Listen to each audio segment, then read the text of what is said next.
সরকারটা কিন্তু আমাদের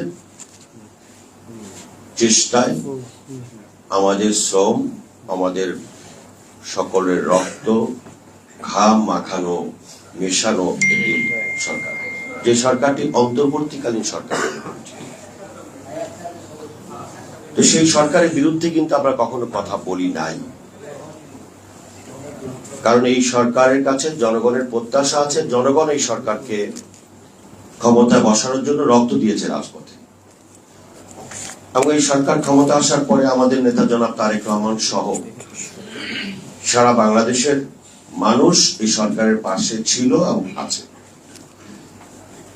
বিএনপির ভারপ্রাপ্ত চেয়ারম্যান জনাব তারেক রহমান সাহেব সারা দেশে বক্তব্য রেখে এবং জনসমুদ্রে সকল নেতাকর্মীদের মাঝে বারবার বলেছেন এই সরকারকে ব্যর্থ হতে দেওয়া যাবে না।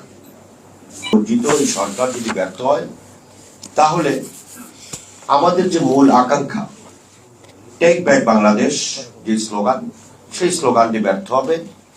মানুষের দীর্ঘদিনের যে ভোটের প্রত্যাশা, সে ভোটের প্রত্যাশা ক্ষুণ্ণ হতে পারে।